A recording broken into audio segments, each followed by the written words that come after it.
Bonjour à tous et à toutes, je m'appelle Samuel Ayad, chercheur au CNRS et je viens à l'occasion de ce 19e Salon du Livre d'expression populaire et de critique sociale d'Arras vous parler de démocratie.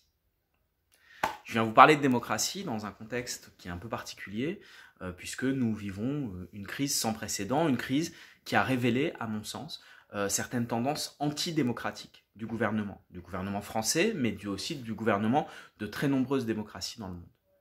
La démocratie, depuis l'invention du mot, pour venir qualifier au 5e siècle avant Jésus-Christ l'expérience de la démocratie athénienne, la démocratie, c'est le pouvoir du peuple, mais toujours dans un double sens.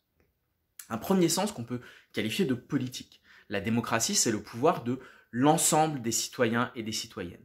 Ce qui peut prendre plusieurs formes, mais qui nécessite l'association des citoyens et des citoyennes à la décision.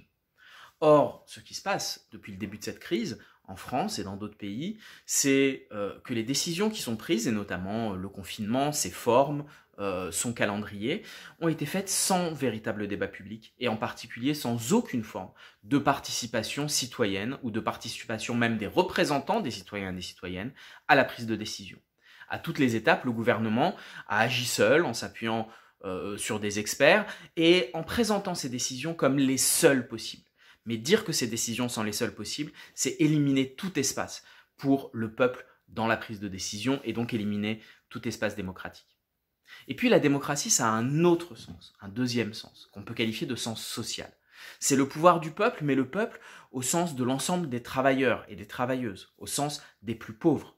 Et de ce point de vue-là, on peut dire que le gouvernement a agi de manière franchement antidémocratique. Pourquoi ? Eh bien tout simplement parce que, en décidant coûte que coûte de maintenir des activités productives, y compris non essentielles, eh bien il a amené des millions de travailleurs et de travailleuses à mettre en danger leur santé, à mettre en danger leur vie pour continuer à faire fonctionner l'économie. Et de ce point de vue-là, ce renforcement des inégalités face au virus constitue véritablement un choix antidémocratique.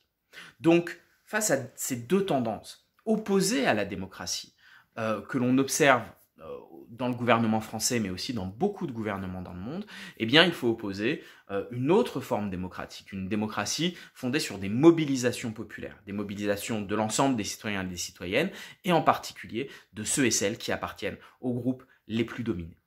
Et c'est à cette condition-là que l'on pourra véritablement faire vivre et faire revivre l'idée démocratique.